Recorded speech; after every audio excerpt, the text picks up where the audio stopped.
안녕하세요. 고스에듀 강사 김지미입니다.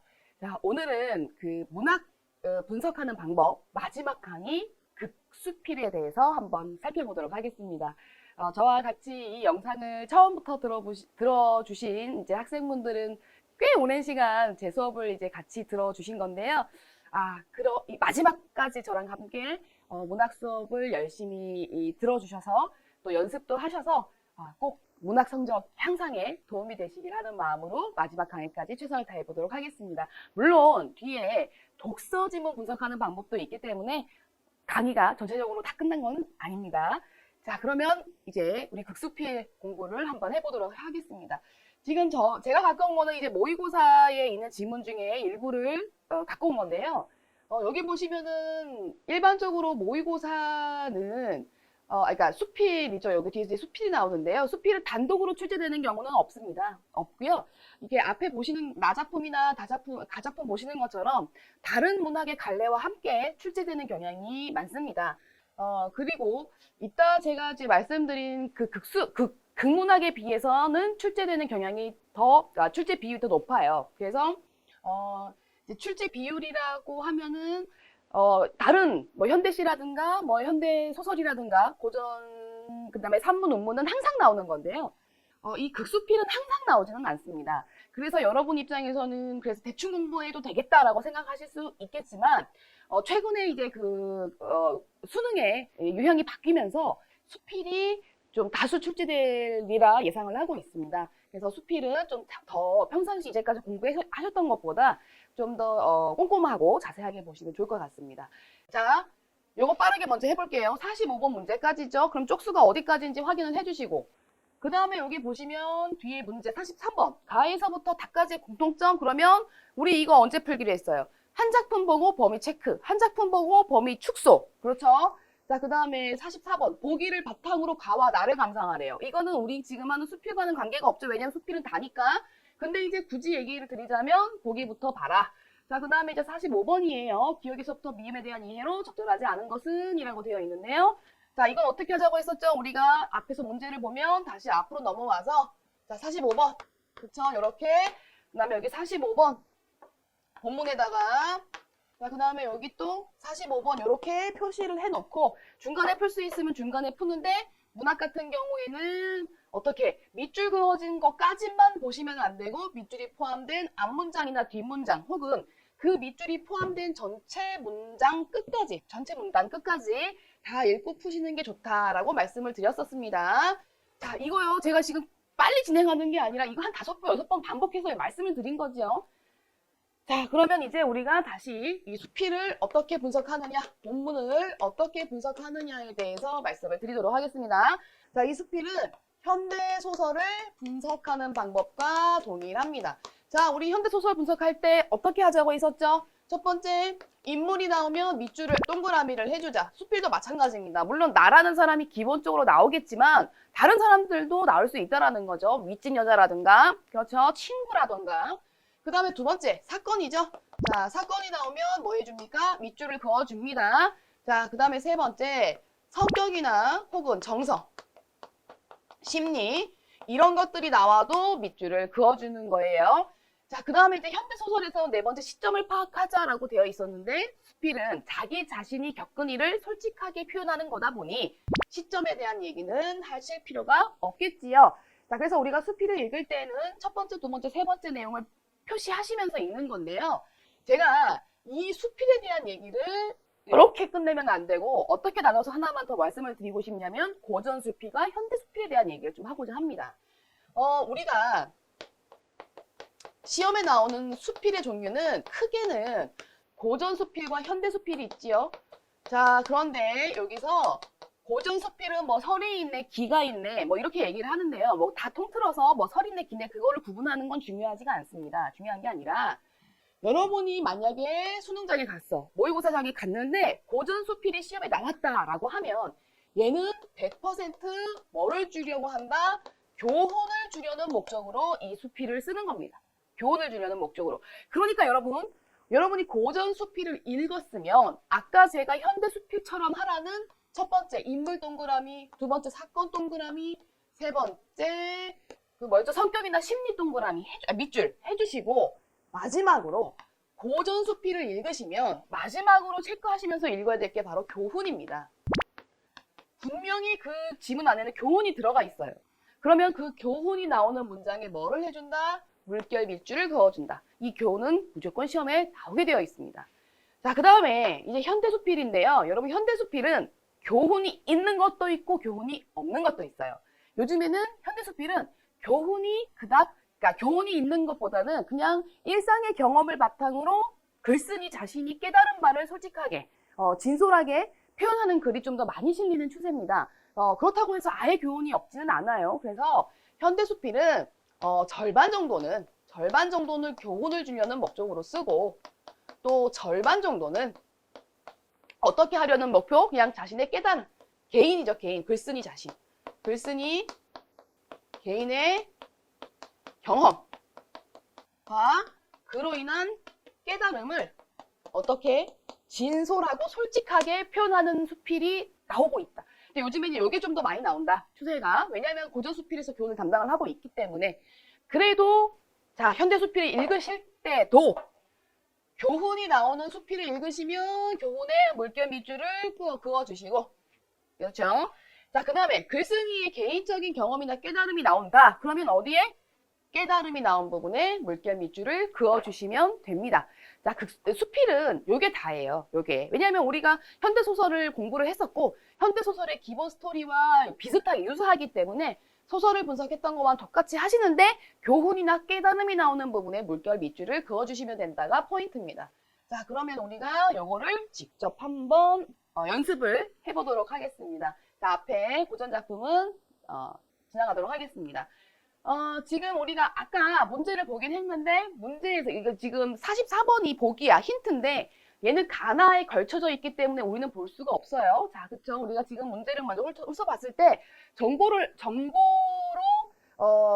캐치할 수 있는, 정보로 가지고 올 수 있는 문제는 좀 없었습니다. 자, 그러면 제목부터 봅시다. 법정 스님이죠? 무소유. 제목이 이미 교훈을 주고 있습니다. 무소유. 자, 무소유가 뭔지 아시죠? 소유를 하지 않는 것에 대한 얘기입니다. 나는 지난해 여름까지 난초 2분을 정성스레 정말 정성을 다해 길렀다. 자, 글쓴이 자신의 경험을 처음 부분부터 얘기를 하고 시작을 합니다. 자, 3년 전 거처를 지금의 다래원으로 옮겨왔을 때 어떤 스님이 우리 방으로 보내준 것이군요. 이 난을. 중심 소재 하나, 개동그라미 한번 해볼까요? 2개. 자, 디귿. 아까 40 몇 번 문제였죠? 45번 문제 있었습니다. 혼자 사는 거처라 살아있는 생물이라고는 나하고 그 애들뿐이었다. 여러분이 그 애들뿐. 이거 약간 의인법인 거 아시겠죠? 좀 더 읽어보고 뒤에 문제를 가볼까요? 그 애들을 위해 관계서적을, 자, 여기 가로 열어보세요. 그러니까 이런 거, 여러분, 우리가 지문을 읽을 때 무언가 내용이 길어질 것 같아. 뭔가 내용이 흐름이 있는데 걔가 조금 분량이 있는 것 같아. 그러면 선생님처럼 밑줄을 긋기보다는 그러면 내용이 밑줄이 너무 많아지니까 가로 열고 그 내용이 끝나는 데까지 가로를 닫아주시는 것도 하나의 방법이죠. 저는 가로 열고 닫는 걸 굉장히 좋아합니다. 그리고 이것뿐만이 아니라 이제 우리가 독서할 때도 말씀드리겠지만 화살표 쓰는 거, 네모하는 거 이런 것도 굉장히 좋아해요. 그러니까 우리가 공부를 할 때 지문을 읽을 때 정말 나쁜 습관이 눈으로만 읽는 거야. 눈으로만 읽는 거. 그러니까 그거를 우리가 벗어나자. 눈과 뇌와 손이 함께 공부하자가 우리 수업의 사실은 목표이자 지향점이에요. 그래서 여러분 이렇게 항상 읽으실 때 눈으로만 읽으려고 하면 분명히 놓치는 게 있고 내 마음대로 해석하는 게 있어요. 그래서 그런 어떤 습관을 빨리 탈피를 해주시기 바랍니다. 그건 이제 여러분의 몫이에요. 그렇죠? 자, 그럼 봅시다. 어쨌든 그 애들을 위해 관계서적을 구해다가 읽고 그 애들의 건강을 위해서 하는 비료를 구해오기도 했고 여름철이면 저런 노력도 했고 겨울에는 이런 노력도 했어요. 굉장한 정성을 들였군요. 자, 이런 정성 선생님은 하면서 이렇게 화살표, 네모 이런 것도 표시를 하죠. 정성. 굳이 안 적어도 되겠죠. 정성. 자, 이런 정성을 일찍이 부모에게 바쳤더라면 아마 효자 소리를 듣고도 남았을 정도로 정성을 많이 들였다. 자, 이렇듯 애지중지 가끔 뭐라모노. 자, 얘를 어떻게 했어요? 이른 봄이면 어떻게 했어? 운이 함께 연주연하라 설레게 했어. 자, 정성. 너무 좋고 또 잎은 초승달처럼 어땠어? 청청했고 우리 달의연을 찾아온 사람마다 싱싱한 난초를 보고 한결같이 좋아했어. 정성과 사건이 드러났죠. 여기까지 하고 우리 45번 문제 한번 살펴볼까요? 45번. 디귿 부분. 자, 디귿. 그 애들이라는 의인화로 대상에 대한 친근감을 나타내고 있다. 우리 적절하지 않은 거 찾는 거잖아요. 맞죠? 그 애들 의인법. 이거 맞습니다. 애들이라고 했어. 우리라고 했다. 이런 것처럼. 그 애들, 내 애기들. 이런 식으로 표현을 했으니까 굉장한 친근감을 나타내는 거죠. 그럼 디귿은 맞다. 그렇죠? 이렇게. 그러면은 우리는 적절하지 않는 걸 찾는 거였으니까. 요렇게. 낯설지 않죠? 우리 현대소설에서 많이 했던 거. 현대소설 앞에서 우리 너무 많이 했던 거죠. 이런 내용들을. 그쵸? 리을 부분이에요. 이거 45번. 지난해 여름 장마가 갠 어느 날 봉선사로 운허노사를 뵈러 간 일이 있었다. 지난해 여름. 그러면 이 글을 쓴 거는 그 다음 해군요. 그쵸? 어떤 사건이죠. 이거 굳이 쓸 필요 없죠. 밑줄 그어져 있네요. 밑줄 그어져 있죠. 그럼 굳이 또 밑줄 그을 필요 없죠. 그어져 있으니까.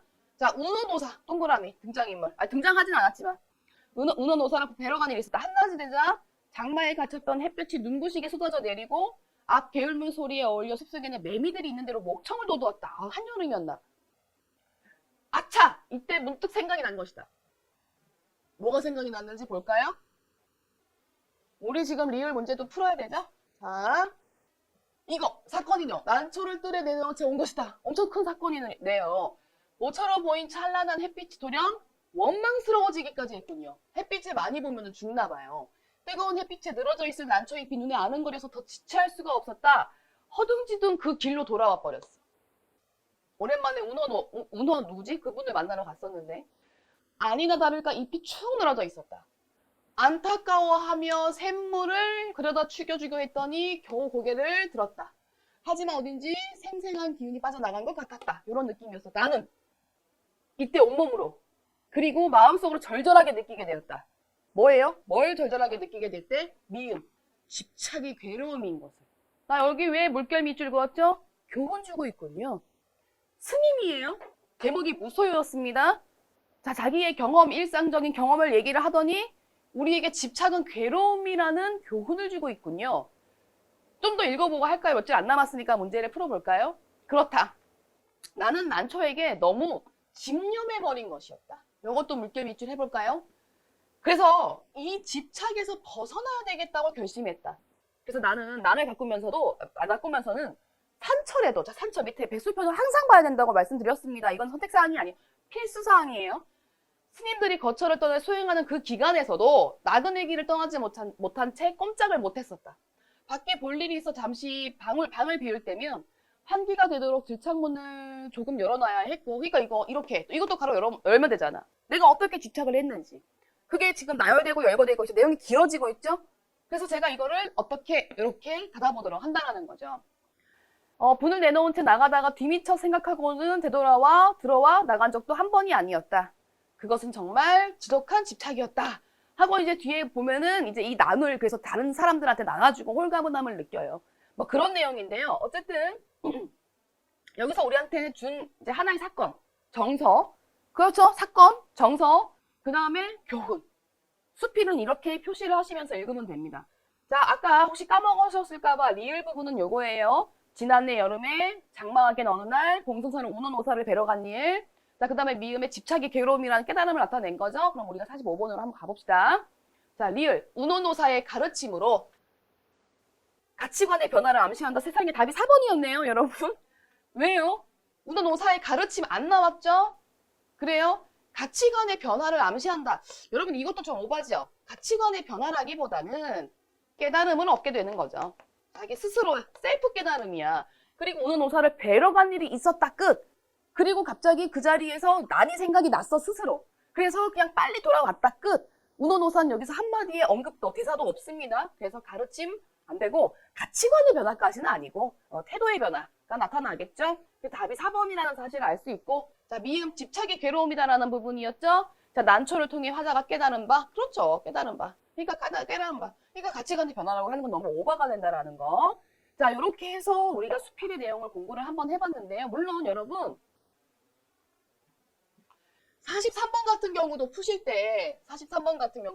때 어떻게 다에 포함되어 있는 걸 냅두고 다에 없는 건 빼고, 뭐 예를 들어서 다, 이거 같은 경우에 다 3번 같은 건 다 없죠.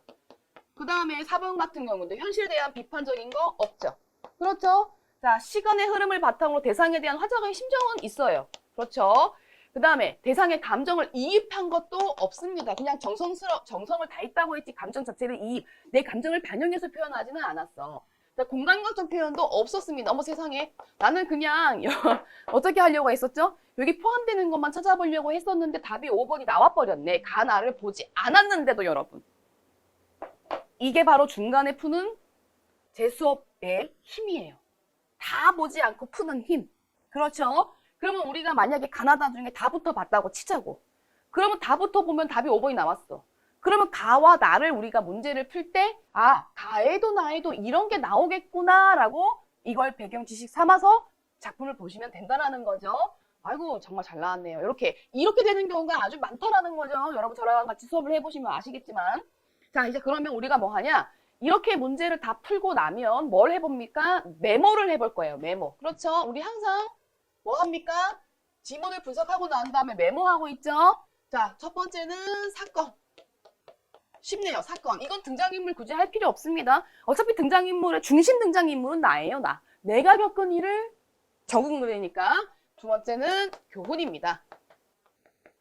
혹은 깨달음이에요. 이 두 가지를 적어보시면 된다. 어떤 사건이 있었습니까? 나는 애지중지 키우던 난을 통해 전체적인 내용을 포함할 수 있는 메모예요. 집착의 괴로움을 깨닫게 되고, 그쵸? 집착의 괴로움을 깨닫게 되고, 깨닫게 된다. 이렇게만 쓰시면 전체적인 내용이 다 포함되겠죠? 자, 어떤 교훈이 있었습니까? 자, 집착은 괴로움이다.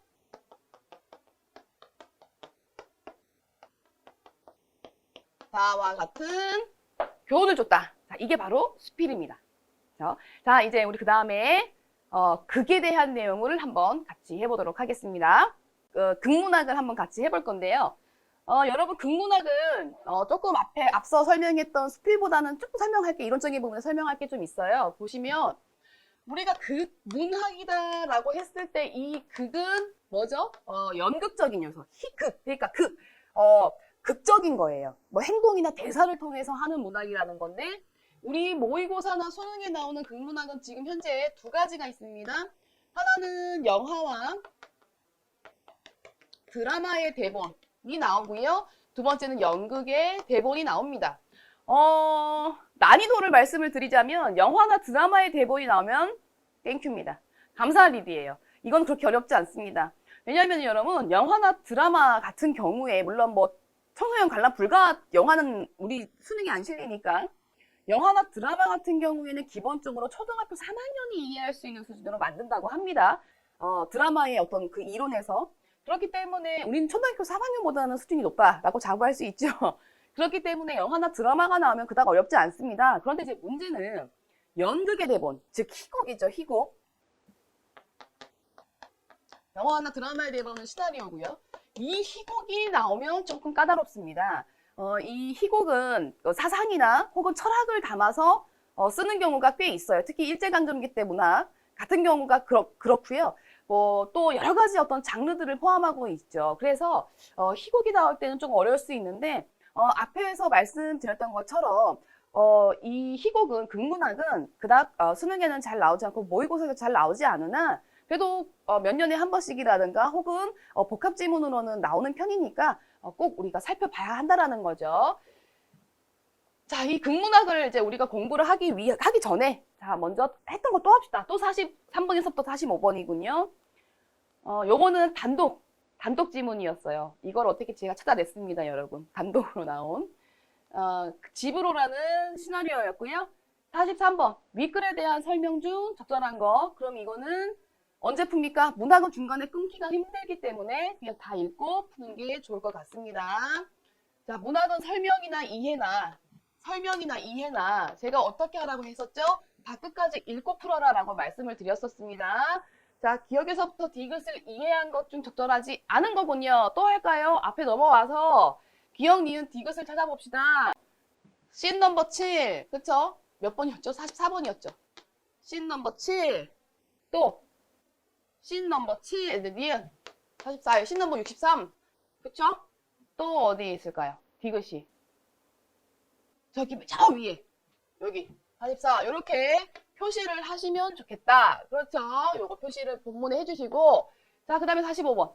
다음은 윗글을 영상화하기 위한 촬영 및 편집 계획이다. 적절하지 않은 것은. 여러분 이거 언제 풀 거예요?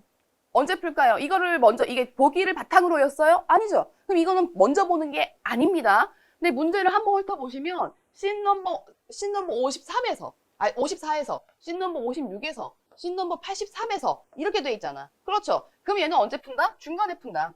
한 씬이 끝나고 와서 체크. 한 씬이 끝나고 와서 체크. 이렇게 하시면 된다라는 얘기입니다. 얘는 이제 중간에 푸는 거. 오케이. 자, 좋았어. 자, 이제 우리가 지문으로 가볼게요. 그러면 이제 극문학에서는 뭘 체크하느냐에 대한 얘기를 한번 해보도록 합시다. 자, 여러분. 이 극문학은요. 얘도 현대소설하고 똑같습니다. 참 소설이 중요했나 봐요. 그렇죠? 산문문학의 흐름이 유사하다라는 얘기예요. 산문문학의 흐름은 유사하다. 그런데 이제 극문학에서는 현대소설에서는 뭐 했죠? 등장인물이 나오면 인물에 동그라미 했죠. 그런데 극문학에서는 이걸 할 필요가 없겠죠. 왜냐하면 앞부분에 철수, 영희 이렇게 얘기를 해주니까. 그래서 극문학은 인물의 이름에 동그라미 하실 필요 없고 이미 제시가 되어 있으니까. 그럼 이제 뭐 한다? 사건이 나오거나 밑줄, 성격이나 정서나 심리가 나온다. 밑줄. 이제 이런 것들을 해가시면서 읽으면 되는데 극문학만의 또 특징이 있겠죠. 자, 어떤 특징이 있느냐? 여러분 이제 극문학은 지시문이라는 게 있어요, 여러분. 지시문. 혹은 지문이라고 하기도 하죠. 얘가 두 가지 종류가 있어요. 첫 번째는 동작 지시문. 그 다음에 두 번째가 이제 그 무대 지시문이라는 게 있습니다. 이 동작 지시문이라는 건 배우의 행동을 지시하는 거예요. 그러니까 이때 철수, 예를 들어서 여러분 철수 하고 땡땡 가로 열고 울며 하고 나는 뭐 이렇게 대사가 나왔어요. 그러면 이때 철수라는 역을 맡은 배우는 우는 행동을 해야 해요. 왜? 감독이 울라고 여기 부분에서 지시를 했기 때문에 동작을.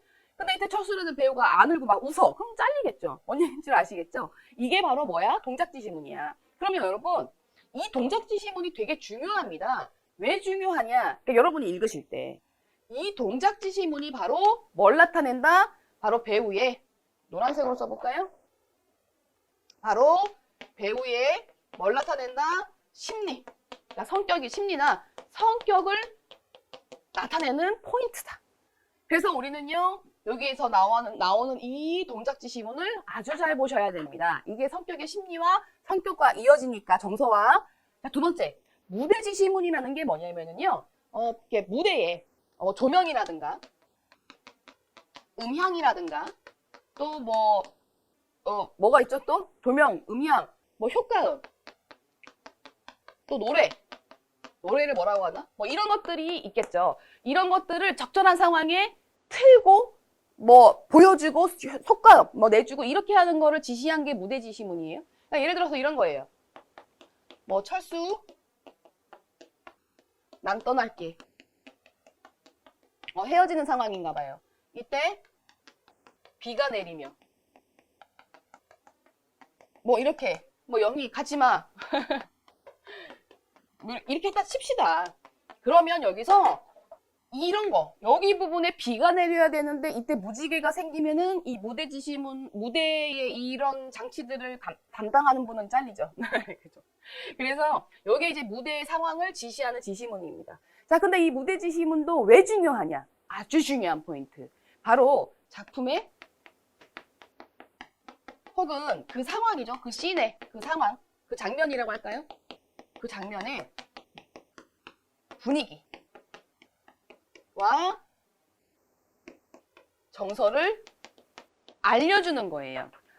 제가 오늘 갖고 오지는 못했지만 살아있는 이중생 각하라는 아주 유명한 극문학이 있습니다.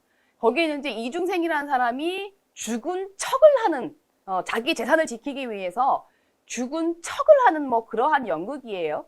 근데 거기에 무대 지시문이 이제 이렇게 나와요. 집에 장례를 하는 거야. 장례식의 상황이야. 장례를 하는데 밑에 무대 지시문으로 어떤 상황이 펼쳐지냐면 이때 경쾌한 독경 소리가 나온다라고 나와요. 경쾌한 독경 소리가. 그러면 우리는 이걸 읽을 때 이 경쾌한 독경 소리가 읽는다라는 무대 지시문을 보면서 뭘 느껴야 되죠? 아, 이거는 심각한 상황이 아니구나. 심각한 장례식의 상황이 아니구나. 아니면 이중생이 좀 더 어렵게 말해볼까요? 이중생의 이러한 자기 재산을 지키기 위해 하는 이러한 행동들을 희화화 혹은 비판하겠구나라는 것을 알려준다는 겁니다. 그래서 우리는 극문학에서는요, 물론 대사가 제일 중요하죠. 대사가. 배우들의 대사가 제일 중요합니다. 거기에는 사건이, 거기에는 인물들의 정서와 성격이 드러나니까요. 근데 여러분이 이제 간혹 그냥 읽고 넘어가는 이 지시문들에도 굉장히 중요한 정보가 있다라는 말씀을 지금 드리는 겁니다. 자, 그러면 이걸 바탕으로 우리가 이정현 극본의 집으로에 가보겠습니다. 자, 이제 먼저 문제 번호부터 볼게요. 저기 문제 번호 보시면 45번까지. 자, 모의고사 시험지, 수능 시험지에서 쪽수 확인하시는 거죠. 자, 그 다음에 문제로 가봅시다. 자, 문제. 예, 전중후. 그러니까 이제 이 말 무슨 말씀인지 아시겠죠? 지문을 보기 전에, 지문을 보면서, 지문을 다 본 다음에 언제 문제를 푸는지를 한번 살펴보시는 거예요. 43번. 윗글에 대한 설명. 자, 우리 문학에서 설명 문제 나오면 또 윗글에 대한 이해. 자, 이 문제가 나오면 어떻게 하기로 했었죠? 다 읽은 다음에 풀자. 그래서 이 문제는 어떤 문제? 지문을 다 읽은 다음에 푸는 문제다. 그렇죠? 자, 이제 그 다음에 44번. 자, 기억, 니은, 디귿을 이해한 것을 적절하지 않은 거. 자, 이건 언제 푼다? 중간에 풀 수 있으면 중간에 풀면서 지문을 읽으면서 풀고 지문을 읽으면서 푼다. 그러면 한번 가봅시다. 자, 여기는 디귿이 없고 여기 니은이 있네요. 자, 여기 44번이었나요? 자, 44. 이렇게 적어준다라는 거죠. 그 다음에 이제 기억. 여기 또 44. 이걸 한번 표시를 해주는 거죠. 여러분, 이거 제가 왜 표시한다고 했었죠? 우리는 내용에 집중을 하다 보면, 그렇죠? 내용에 집중을 하다 보면은 이게 문제와 관련되어 있는 거를 자꾸 까먹게 된다라는 거예요. 그런데 이렇게 지문에다가 44하고 표시를 해 놓으면 지문을 읽을 때에도 우리가 안 까먹을 수 있게 되겠죠. 자, 그래서 이렇게 표시를 해주시고 중간에 근데 여기 지금 여러분 이제 방금 44번 표시하실 때 공통적인 게 뭐였죠? 씬 넘버에 다 밑줄이 그어져 있었어. 그러니까 씬 넘버가 장면 번호거든요. 장면 번호에 다 밑줄이 그어져 있었죠. 그러면 그 장면과 관련된 문제가 나왔다라는 거예요. 그러니까 이제 어떻게 하시면 되겠어요? 그 장면이 끝난 다음에 요 문제를 풀고 그 장면이 끝난 다음에 요 문제를 풀면 되겠죠. 그러니까 얘는 진짜로 언제 푸는 문제, 중간에 푸는 문제가 되겠네요. 자, 그 다음에 45번입니다. 다음은 윗글을 영상화하기 위한 촬영 및 편집 계획이다. 적절하지 않은 것은 자, 계획이라고 되어 있으나 사실 이 문제는 살펴보시면 아시겠지만 우리는 이 씬, 즉 이 장면을 다 보고 나서야 풀 수 있는 문제가 되기 때문에 얘는 전에는 못 보는, 그러니까 한마디로 보기를 참고하여 그런 스타일의 문제는 아니에요. 그래서 얘는 언제 푼다? 지문을 읽고 푸는 건데 자, 중간에 푼다? 아니면 다 읽고 푼다? 자, 문제를 한번 문제 유형을 봐보세요. 지금 씬 넘버 54, 씬 넘버 56 이렇게 씬 넘버, 즉 장면 번호별로 문제가 나와 있다. 그럼 이건 언제 푼다? 다 읽고 풀 필요가 없고 그 장면 번호를 읽고 범위를 축소하면서 읽으면 된다.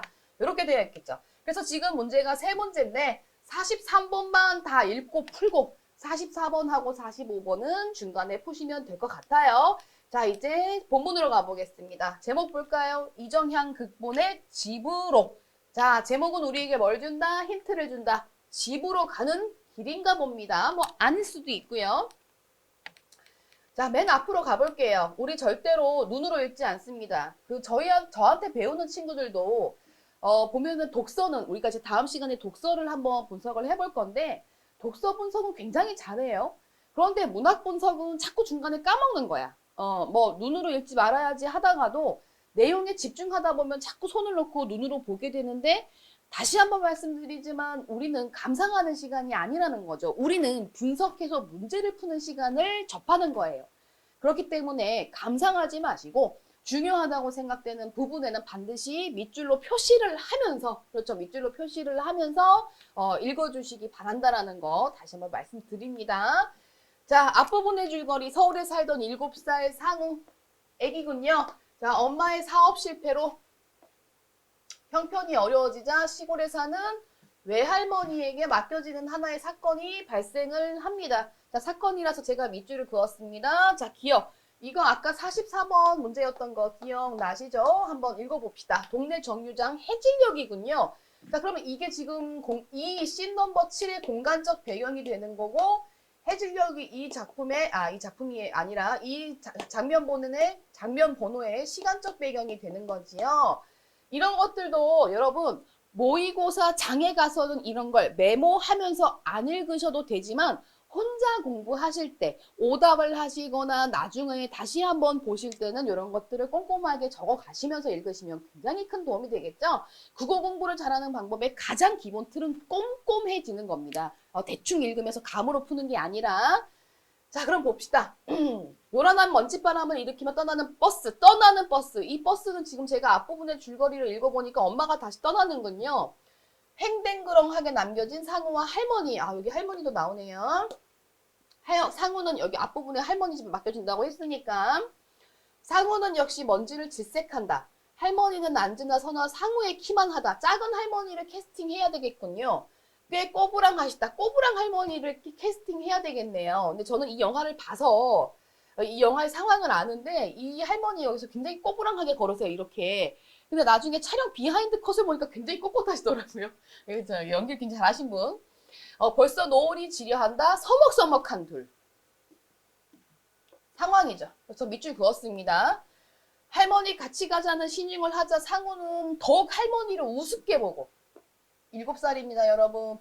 버릇없다고 하시면 안 돼요. 지금 엄마랑 헤어진 상황이기 때문에, 그쵸? 여러분 읽으시면서. 상우가 움직일 생각을 안 하자 할머니는 혼자 앞서 걷는다. 다 놓았네요. 자, 사이가 멀어지자 그제서야 걷기 시작하는 상우. 할머니 가다가 돌아보면 상우는 딴전을 피우고. 아우 귀여워. 그쵸? 다시 할머니가 걸으니까 상우도 마지 못한 듯이 따라간다. 이렇게. 이제 약간 밀당하네요. 이제 심리적으로 불안하겠죠. 자, 카메라 앞뒤로 떨어져 걷는 둘과 노을 지는 하늘을 멀리서 잡는다. 이제 앞부분에 씬 넘버 7에서는 이게 7인 거 보니까 영화의 시작점이에요. 그쵸? 그런 걸 보니까 이제 두 사람의 처음 만남 그 부분을 그렸네요. 저는 지금 기억 부분을 봤지요. 자, 그래서 여기까지 읽고 우리는 지금 뭐 하는 거죠? 문제를 푸는 거니까. 자, 밑줄을 그으면서 사건들, 정서들의 밑줄을 그으면서 읽다가 씬 넘버 7, 즉 44번으로 가보시는 겁니다. 우리 기억 부분을 봤으니까, 그쵸? 기억. 인물 간의 심리적 거리감을 물리적인 거리로 보여준다. 어떻게 되어 있었죠? 할머니가 먼저 앞서서 가고 그 뒤에 상우가 따라갔었죠. 기억나시죠? 그래서 요거는 적절하네요. 우린 적절하지 않는 걸 찾는 거니까 얘는 답이 될 수 없는 거죠. 자, 기억에서 정류장은 동행의 출발점. 누구와 누구와의 동행의 출발점? 할머니와 상우죠. 인물 간의 심리적 거리는 가깝지 않다. 이거 지금 여러분 1번하고 2번 문제 똑같은 거 안 보이세요? 똑같아요. 똑같아.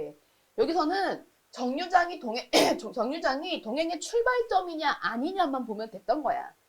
이 내용은 같은 내용이었는데 우리가 아까 적절하다고 했기 때문에. 그러면 여러분 여기 정류장이 동행의 출발점 맞나요? 맞습니다. 처음 만났던 공간이니까. 그럼 얘도 답이 될 수 없습니다. 지금 그러면 우리는 기억 부분 하나를 봤는데 44번 문제 선택지 3개만 남은 상황이지요. 반드시 중간에 풀 수 있는 건 중간에 한번 풀어보자. 그리고 나서 저는 45번에 한번 가봤어요. 없네요. 씬 넘버 47은 없습니다. 자, 그러면 다시 앞으로 씬 넘버 7은 없었어요. 자, 그래서 우리가 다시 한번 가봅니다. 씬 넘버 54군요. 장터 노조합 아침입니다.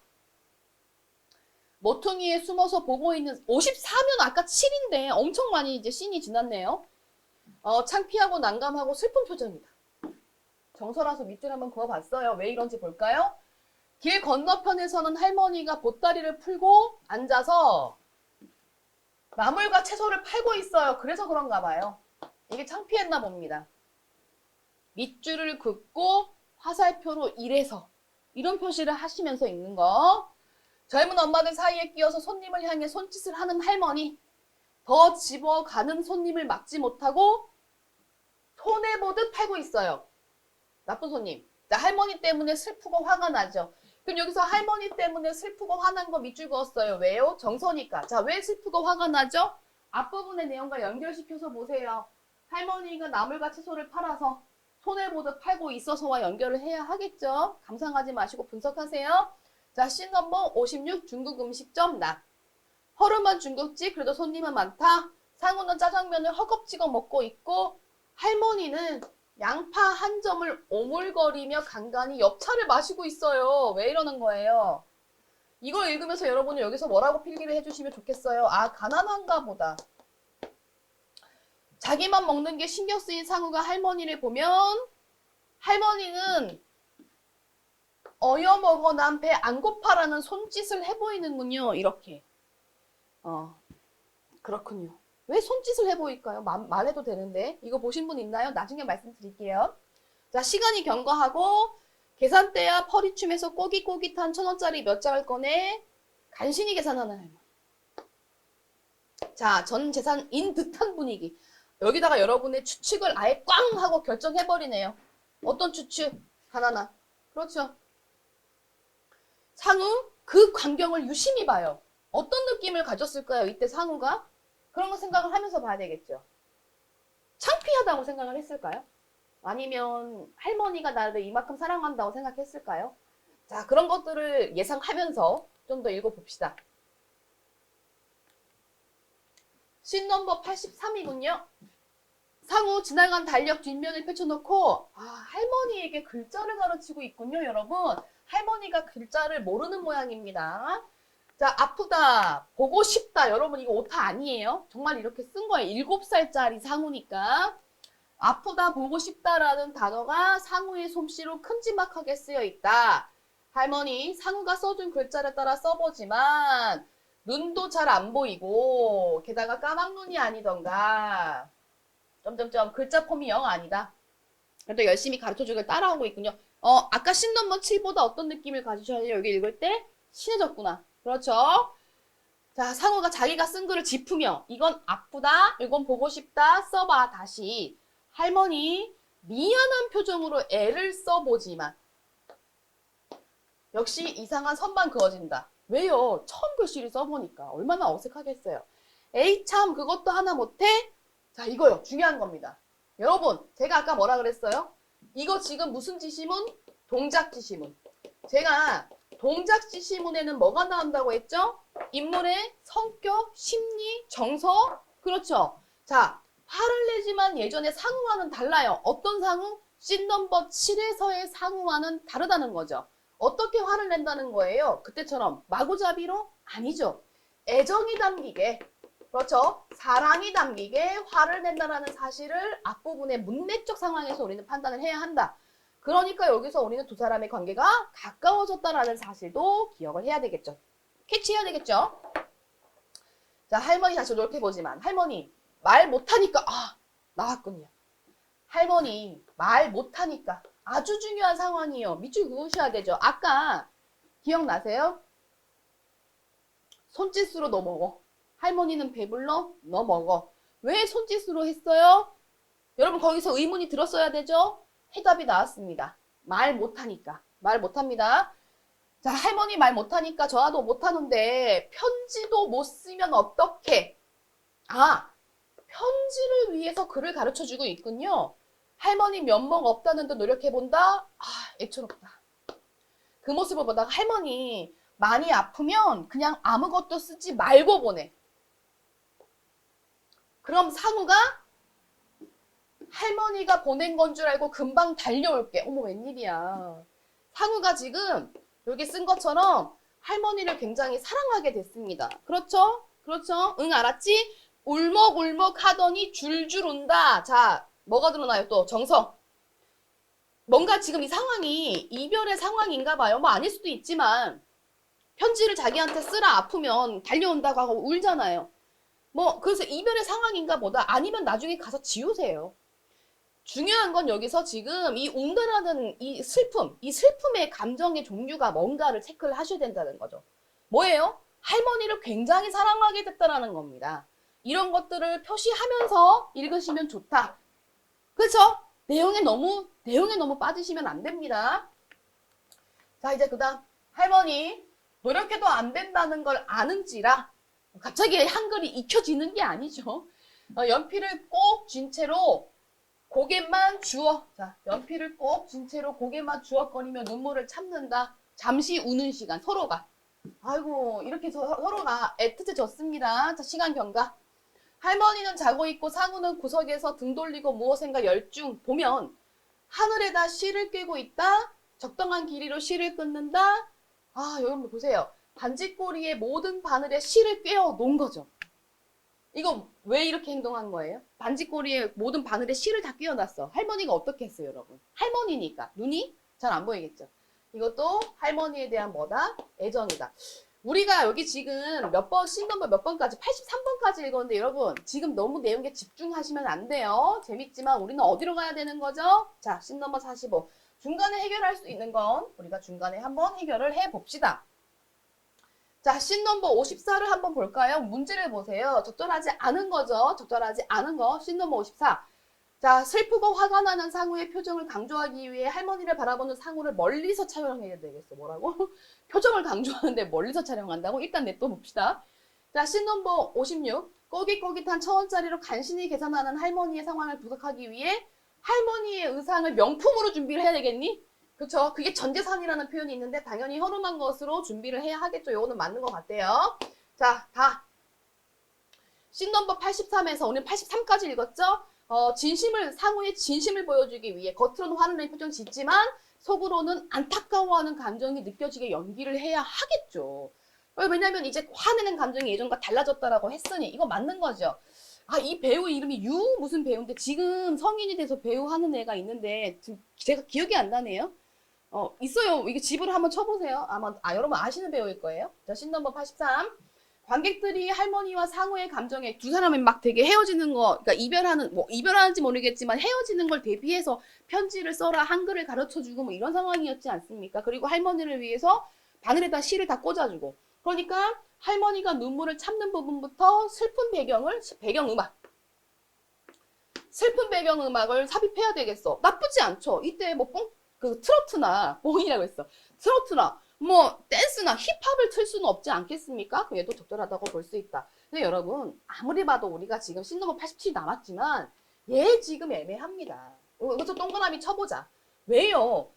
표정을 강조한다고 했는데 멀리서 촬영한다는 건 읽고 역설법 같아. 말이 안 돼. 강조하려면 클로즈업을 해야 되겠죠. 그래서 일단 우린 얘를 후보로 하고 마지막에 씬넘버 87을 보자라는 거지요. 자, 그러면 이제 와봅시다. 씬넘버 87이죠? 여기 86부터 할까요? 마당 밤, 창호진 문으로 보이는 실루엣, 흐릿한 불빛 아래 상우가 바닥에 대고 무언가를 그리고 있다. 밤이 깊어가도록 바닥에 대고 행동 뭘 그리는지 볼게요. 자, 씬넘버 87 디귿이군요. 봅시다. 엄마, 상우, 할머니가 서 있다. 엄마가 데리러 왔나 봐요. 아, 이래서 이제 이별을 준비했나 봐. 그쵸? 상우는 올 때와는 달리 단출한 집이다. 많이 운 얼굴이다. 버스가 온다. 상우 타기 전에 할머니에게 무언가를 소중하게 건네고 획 돌아 타버린다. 차창에 작은 키로 붙어서 상우를 보려고 애쓰는 할머니. 그쵸? 상우 할머니를 외면하고 고개를 떨어뜨리고 있다. 왜 이거 외면하고 고개를 떨어뜨려? 이별하는 게 슬프니까 그러는 거죠. 자, 쏟아지는 눈물을 참는 듯 행동과 정서가 굉장히 극명하게 드러나죠. 극문학의 특징입니다. 차가 움직이기 시작하자 할머니를 보려고 뒷좌석으로 달려간다. 멀어져가는 할머니를 놓치지 않으려고 다급함으로 미안하고 수화를 보낸다.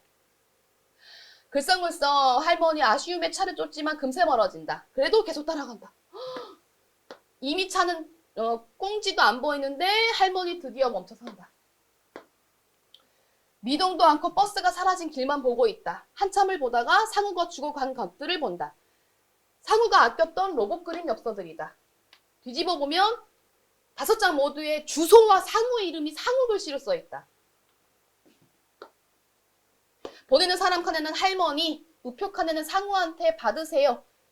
사연 칸에는 할머니가 누워있는 그림과 할머니 얼굴 그림이 한 장마다 번갈아져 있고 그 밑에는 아프다 보고 싶다라고 쓰여 있다. 뭐 세상에. 엽서를 한 장 한 장 넘기는 할머니의 거친 손이 눈을 찌른다. 왜 눈을 찔러? 왜 한 장 한 장 넘기면서 거친 손 눈을 왜 찔러? 막 찌르는 거야? 그게 아니라 이제 슬프다라는 거죠. 이게 눈물이 난다는 거지. 할머니가 집을 향하여 걸어가는 모습이 멀리서 보인다. 마치 아무 일도 없다는 듯이 차곡차곡 걸어가는 뒷모습. 그러나 그 앞모습에는 여러 가지 감정들이, 그리고 이걸 보고 있는 관객들과 여러분의 마음속에는 또 여러 가지 감정들이 쌓였겠죠. 자, 그럼 우리 남아있는 문제는 한번 먼저 봅시다. 여기 44번, 5번. 적절하지 않은 거 찾는 거죠? 디귿에서 우리가 아까 이거 니은 부분을 못 봤는데 일단 디귿 부분 볼게요. 디귿에서 인물 간의 물리적인 거리가 멀어지면서 여러분 이거 맞아요? 심리적인 거리도 멀어졌습니까? 지금 물리적인 거리는 멀어졌지만 이 사람의 심리적인 거리는, 이 두 사람의 심리적인 거리는 굉장히 가까워졌다는 걸 그림 엽서를 통해서, 할머니가 꽁지도 안 보이는 버스를 향해 가는 걸 통해서 우리가 알 수 있었죠? 그래서 답이 몇 번이다? 자, 5번이다. 지금 3, 4번 같은 경우에는 우리가 앞부분에서 아직 살펴보지 못했지만 분명히 이거는 맞는 말일 겁니다. 자, 이제 그 다음에 다시 45번 부분 가봅시다. 자, 씬 넘버 87부터 볼게요. 우린 아까 1번이 후보였어요. 그렇죠? 자, 관객들에게 여운을 남기기 위해 할머니의 뒷모습이 있는 마지막 장면을 서서히 어두워지게 편집해야 되겠어. 헤어지는 분위기니까. 그러니까 이것도 우리가 맞다. 적절하다. 그래서 답이 1번이라는 사실을 알 수 있겠군요. 자, 이제 그 다음에 마지막 43번 문제입니다. 윗글에 대한 설명으로 가장 적절한 것은 이라고 되어 있죠. 그래서 여기 보시면 1번 도움을 주려고 한다. 맞죠? 바늘. 그 다음에 2번 다짐하는 부분이 없죠. 그렇죠? 3번 알아차리지 못하지 않았죠? 그 다음에 같이 올라가라고 하지 않았습니다. 자, 갈등 겪은 부분도 없었죠? 그래서 답이 1번이었습니다. 이렇게 되는 거.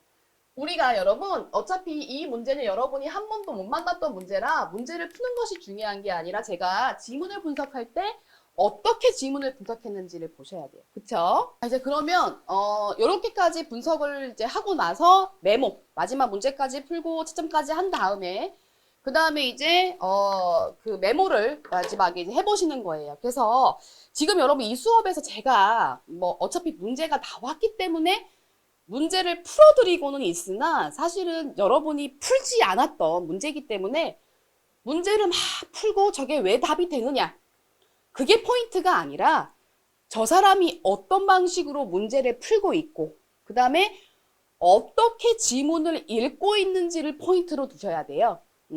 그래서 제가 이제 문제는 막 이건 답이 왜 몇 번이고 이건 답이 왜 3번이고 이게 왜 답이 2번이고 이런 것들을 해드리지만 그게 중요한 건 아니다. 아니고 제가 언제 문제를 풀고 그 다음에 지문을 어떻게 분석하고 있고 그거를 초점으로 보시는 거예요. 항상.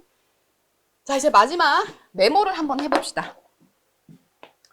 이 메모는요 소설과 비슷합니다. 그래서 첫 번째, 등장인물이 누구냐?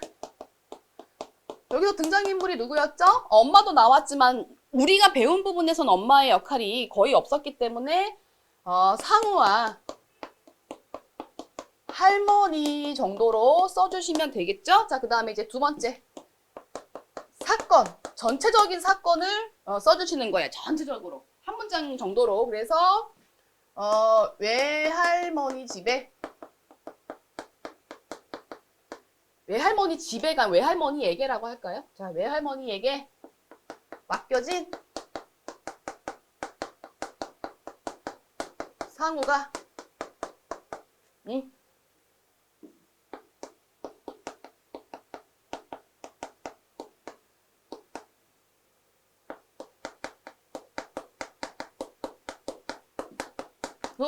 가까워졌죠? 그쵸? 이별하기까지. 의 어떤 상황을 보여주죠. 요렇게 쓰셔도 되고, 아니면은 처음에 만났을 때는 서먹서먹했던 두 사람이 나중에는 서로 사랑하는 혹은 애틋한 관계가 됐는데, 그 뒤에 이별하는 과정에서 슬퍼했다. 그러니까 전체적인 내용을 다 쓰셔도 된다. 예쁘게 쓰시라는 게 아니라 전체의 내용을 다 한번 훑어보자. 그 얘기였죠. 자, 세 번째. 자, 인물의 성격. 이때 말하는 성격은 제가 현대소설에서 말씀드렸지만 착하다, 못됐다 그런 게 아니라 인물의 특징. 그쵸? 인물의 어떤 개성점을 쓰라는 거죠. 여기서 할머니 같은 경우에는 개성점이 이제 뭐였냐면은 그 언어. 그쵸? 말을 하지 못했다. 라는 거. 그리고 가난했다. 그럼에도 불구하고 이 손자, 그쵸? 손자에 대한 사랑이 굉장히 깊었다라는 사실을 알 수 있죠. 또 글씨를 쓰지 못했다라는 것도 이 사람의 하나의 성격일 수 있죠. 자, 그 다음에 이제 상어입니다. 7살 꼬맹이였습니다. 자, 얘는 어땠어요? 처음에는 할머니에 대해서 굉장히 이제 화가 났었죠. 이 상황에 대해서. 그러나 나중에는 어떻다? 얘도 할머니에 대한 뭐를 나타냈다? 사랑과 애정을 나타냈다. 그래서 보시면은 나중에 할머니가 글씨를 못 써서 자신한테 편지를 못 쓸까봐 할머니가 그냥 쉽게 보낼 수 있게 다 자기가 뭐 보고 싶다, 아프다 이런 것들을 다 해서 할머니한테 남겼을 만큼 할머니에 대한 사랑, 그다음에 천진난만함. 이런 것들, 순수함. 자, 이런 것들을 우리가 살펴볼 수 있었죠. 자, 이런 것까지 우리가 메모를 해놓고, 그 다음에 이제 이 공부를 마무리하시면 된다는 거죠. 자, 여러분, 여기까지가 우리가 이제 그 문학을 분석하는 전체적인 내용은 다 공부를 했습니다. 현대시부터 시작해서 극수필까지 굉장히 대장정이었는데요. 이게 이제 아마 한 강의당 거의 1시간씩의 이제 수업 분량이었기 때문에 5시간 정도 혹은 6시간 정도 소요를 하셨을 텐데 이 5시간, 6시간이 여러분의 모의고사 분석에 있어서 아주 조금이나마 도움이 되길 원합니다. 그래서 여러분 이걸 보실 때 제가 좀 전에도 말씀드렸지만 답이 뭐가 되고 답이 뭐가 안 된고를 초점으로 두지 마시고 제가 언제 문제를 풀고 있고 어떤 방법으로 문제를 풀고 있고 그 다음에 지문을 어떻게 분석하고 있는지 그 다음에 문제를 다 풀고 난 다음에 제가 그 다음에 어떤 그러니까 마지막 정리 행동을 하는지를 꼼꼼하게 보시고 그 방법대로 문제를 푸시다 보면 분명히 자기 주도식 학습이 이루어지리라 저는 믿어 의심치 않습니다.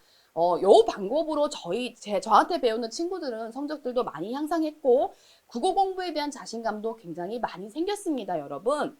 그렇기 때문에 여러분도 충분히 하실 수 있으리라 믿어요. 자, 그동안 문학 같이 공부해 주셔서 감사하고 다음에는 이제 독서를 분석하는 방법으로 다시 여러분과 만나도록 하겠습니다. 자, 지금까지 고스에듀 국어 강사 김지미였습니다. 감사합니다.